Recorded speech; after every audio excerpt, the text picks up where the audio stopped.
संबंध द्रोणाचार्य के द्वारा कुछ भी न बोलने के कारण दुर्योधन का मानसिक उत्साह भंग हुआ देख उसके प्रति भीष्म जी के किए हुए स्नेह सौहार्द की बात संजय आगे के श्लोक में प्रकट करते हैं। तस्य संजय नयन हर्ष कुरुरुद्धहा पितामह सिंहनादम विनद्य शंखं दद्मौ प्रतापवान् तस्य संजयन्यहं हर्षम। यद्यपि दुर्योधन के हृदय में हर्ष होना शंख ध्वनि का कार्य है और शंख ध्वनि कारण है, इसीलिए यहाँ शंख ध्वनि का वर्णन पहले और हर्ष होने का वर्णन पीछे होना चाहिए।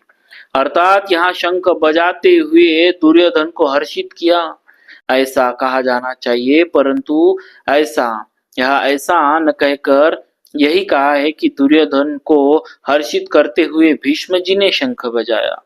कारण कि ऐसा कहकर संजय यह भाव प्रकट कर रहे हैं कि पितामह भीष्म की शंख वादन क्रिया मात्र से दुर्योधन के हृदय में हर्ष उत्पन्न हो ही जाएगा। भीष्म जी के इस प्रभाव को द्योतन करने के लिए ही संजय आगे प्रतापवान विशेषण देते हैं। कुरुरुद्धः। यद्यपि कुरुवंशियों में आयु की दृष्टि से भीष्म जी से भी अधिक वृद्ध ब्राह्विक थे, जो कि भीष्म के पिता शांतनु के छोटे भाई थे। तथापि कुरुवंशियों में जितने बड़े बूढ़े उन सब में भीष्म जी धर्म और ईश्वर को विशेषता से जानने वाले थे। अतः ज्ञान रुद्ध होने के कारण संजय भीष्म जी के लिए कुरुरुद्धः विशेषण देते हैं। प्रतापवान। भीष्म जी के त्याग का बड़ा प्रभाव था।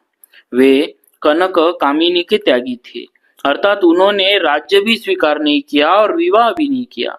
भीष्म जी अस्त्र शस्त्र को चलाने में बड़े निपुण थे और शास्त्र के भी बड़े जानकार थे। उनके इन दोनों गुणों का भी लोगों पर बड़ा प्रभाव था। जब अकेले भीष्म अपने भाई विचित्र वीर्य के लिए विचित्र वीर्य के लिए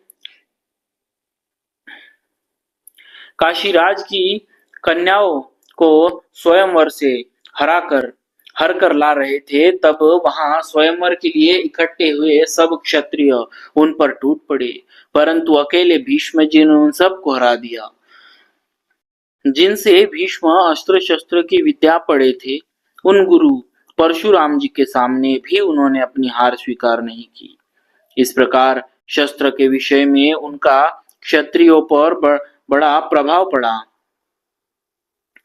जब भीष्म शरशय्या पर सोए थे, तब भगवान श्री कृष्ण ने धर्मराज से कहा कि आपको धर्म के विषय में कोई शंका हो तो भीष्म जी से पूछ ले, क्योंकि शास्त्र ज्ञान का सूर्य अस्ताचल को जा रहा है, अर्थात भीष्म जी इस लोक से जा रहे हैं। इस प्रकार शास्त्र के विषय में उनका दूसरों पर बड़ा प्रभाव था।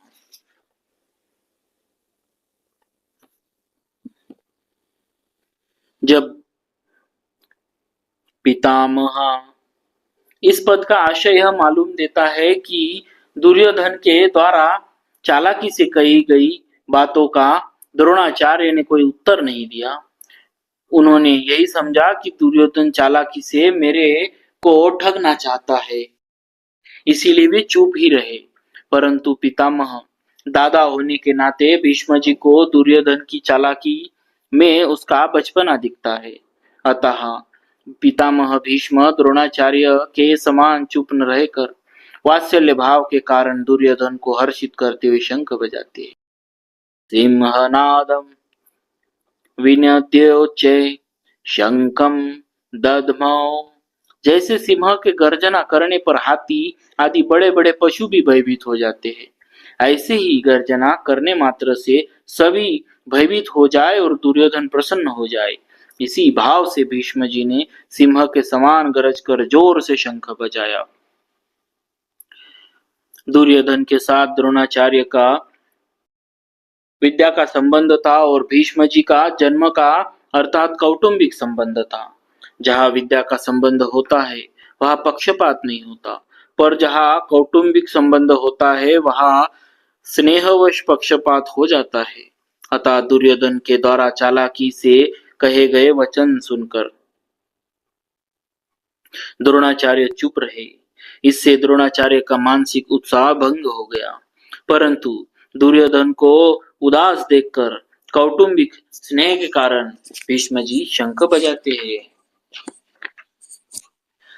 बोलिए भक्तवत्सल भगवान की जय।